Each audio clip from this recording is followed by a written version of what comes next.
तर जय भीम जय शिवराय मित्रांनो, welcome to my new blog. तर 11 वाजता आलो ड्युटीवर. 11 ते 11 12 घंटे ड्युटी.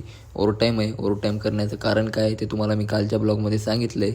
आणि त्यातल्या त्यात आज आपल्या हेल्परनं हाफ डे मारला. आज 8 घंटे एकट्यालाच सांभाळायचं आहे. बाकी आज नाश्त्यामध्ये उपमा बनला होता. नाश्ता वगैरे केला, चहा पिला. त्याच्यानंतर चला आता भाई आपण वगैरे घालून लागू आपल्या कामाला. आज 10 तारीख होती, तर पेमेंट झाली बघा आज आपली. मस्त पैसात पैसा. त्याच्यानंतर साफसफाई वगैरे करून घेतली, पूर्ण क्लीन करून घेतलं. आज आपल्याला एवढी सगळी कटिंग मारायची आहे. तर सुरुवात केली कांदापत्तापासून. याला बरोबर हळूनं कापावं लागतं, नाही तर पाणी सोडतं. त्याच्यानंतर कोथिंबीर कापून घेतली.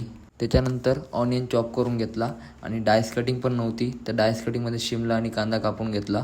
त्याच्यानंतर जुनियन कटिंगमध्ये गाजर आणि पत्ताकोबी कापली. आणि नंतर ग्रीन चिली चॉप केली. ही झाली बघा आपली आजची कटिंग पूर्णपणे तयार. त्याच्यानंतर टोमॅटो सूपची तयारी करायला लागलो. टोमॅटो सूप पण नव्हतं. टोमॅटो सूप बनवण्यासाठी लाल लाल टमाटे लागतात, त्याला चांगल्या प्रकारे धुवून घेतलं. टोमॅटो सूपची फुल रेसिपी पाहिजे असेल तर आपल्या आयडियावर टाकलेली आहे, चेक करा. ही झाली बघा आपली टोमॅटो सूपची पूर्णपणे तयारी करून. त्याच्यानंतर टोमॅटो सूप बनवून घेतलं. हे झालं बघा आपलं टोमॅटो सूप बनवून रेडी. त्याच्यानंतर 3 वाजता जेवण करायला बसलो. आज स्टाफसाठी सोयाबीनची भाजी बनली होती, नंबर 1 लागत होती, पोटभर जेवलो.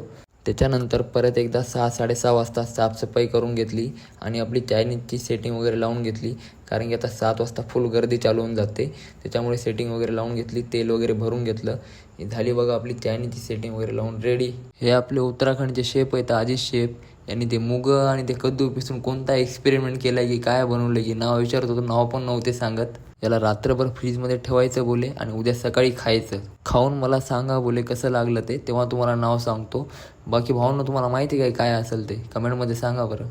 बाकी चला भावांनो, आजच्यासाठी एवढंच. भेटू आपण पुढच्या ब्लॉगमध्ये. ब्लॉग जर आवडला असेल तर तुमच्या भावाला फॉलो नक्की करून घ्या. जय महाराष्ट्र.